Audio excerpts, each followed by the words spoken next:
สบายดีสบายดีทุกคนโอ้ไงง่องเลย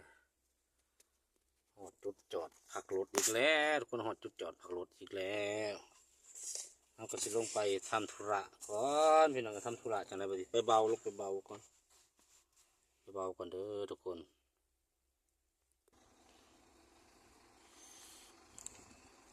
ฝุ่นไงง่องเลยระวังรถระวังรถ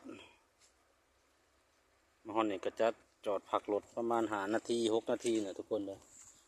ก็จะไปหายิงกระต่ายก่อนจุดพักรถยังไงเนาะจอดเป็นแถวเลยผมขออนุญาตกันเด้อแป๊บหนึ่งจุดบ้านยังวะบ้านมีป้ายก่อนสิถึงแก่งคันหลังจากขมัดเส้นทางแบ่งนะบ่ประมาณนี้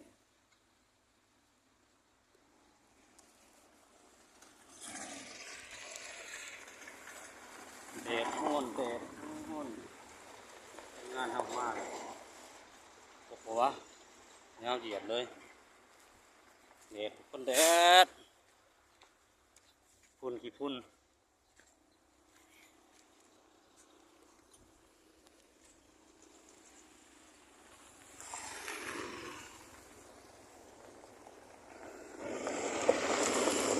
โอ้โหขี้ฝุ่นทันผสมขี้ฝุ่นบ้านเรือนกับเจ้าเต็มที่เลยขี้ฝุ่นเงินซานลั่นไป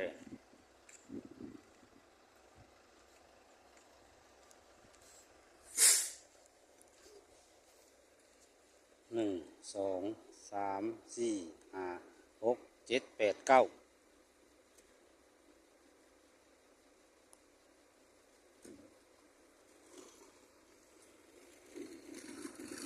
ไอ้บ่ทีมงานเราโอเคทุกคนขึ้นมารถแล้วเหมือนนี้อากาศสีอุ่นๆขึ้นแล้วแหละเหมือนนี้ก็สีอุ่นขึ้นแน่เลยแหละสีอุ่นขึ้นแน่จักหน่อยแล้วบ่ทุกคนเลยมึงวางโทรศัพท์ก่อนจะเดินทางต่อได้พอ5 นาทีแล้วบ่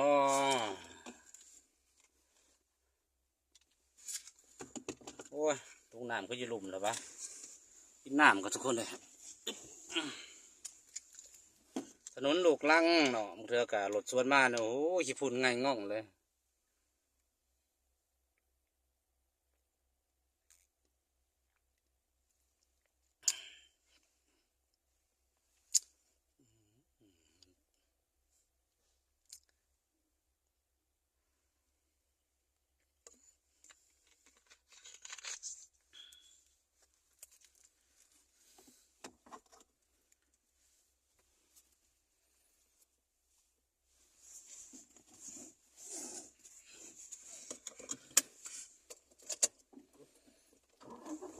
โอเค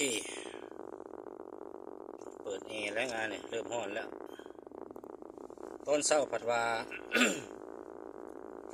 เริ่มผัดว่าเย็นสวยมากกับห้อนฮัลโหลก๊อบไปมาครบแล้วบ่เดินทางต่อเลยเด้อโอเคก็เดินทางต่ออีกทุกคนเลยมุ่งหน้าพุ่นแหละเมืองทองคำเสปนวิระบุรีพุ่นแหละช่วงนี้ก็ค่อนทางกับแบบค่อนข้างวัดคู่ขาแน่แล้วบ้านหลังจากเราวิ่งทางหลวงแห่งชาติทางหลวงมาเล็กเก้าบ้านนี้ก็เข้าสู่เส้นทางซอยเนาะเส้นทางสเปดเสปนวิระบุรีสิเป็นประมาณนี้เป็นทางลูกลังเป็นส่วงบางส่วงมองซุ้มส้นก็มีทางคอนกรีตอยู่เป็นบางส่วงกับเป็นคือเห็นนี่แหละทุกคนเลยเป็นหลุมเป็นบ่องามนาแรงกันเจอตะกี้พุ่นฐานะพ้นก็สิมีแต่บวกแต่น้องตามสภาพความเป็นจริงนาแรงกับเจ้าขวัดคอยขวัดเจ้าวิ่งคอยวิ่งอุ้มเอาขี้พุ่นง่ายขึ้น ไอ้แต่หนทางคุขะหินมันเริ่มฟูแล้วตอนเขาเก็บในไม้ก็ก็เรียบดีด้วยที่นี่บัดนานๆไปเนาะรถวิ่งลายมันก็กัดก่อนก็เห็นหินฟูความเสี่ยงสำหรับยางรถอีกคือกันเถื่อตดน้ำหน่อแหลมๆไปทิ่มเอายางรถก็มี100 บาทมี100 4มีความเสี่ยงที่จะให้รถยางหัวได้เบิ่งเงาทุกคนสภาพความเป็นจริงการสัญจรก็สิประมาณนี้คือท่านผู้ชมเห็นเนี่ยแหละสงสารแต่พวกรถมอเตอร์ไซค์นี่แหละชาวบ้านสัญจรไปมาแต่มีแต่เซฟเอาตัวเองฮะแหล้วเนาะ1ใส่แว่นตา2แล้วสวมแมสกันฝุ่นกันยังน้องๆนักเรียนก็มาแต่โรงเรียนกับเสือขาวก็จะเป็นสีแดงตามสภาพความเป็นจริงก็ตาลุต้นนี้หรอกนี่ได้แล้วมันพอทันแล้วเปิ่นทันละมาเห็ดให้ต้องสู่ส้นไปนำกันแล้วทุกคนเลยธรรมชาติทั้งนี้ก็จะมีภูเขาว่ะมีภูเขาทุกคนเลยเลี้ยวไปไกล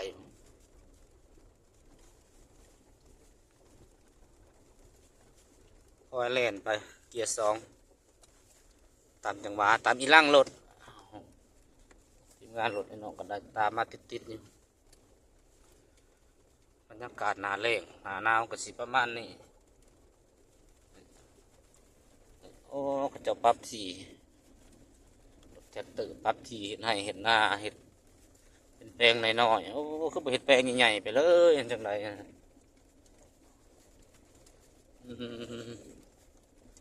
บวกที่ไว้สำหรับปลูกเขา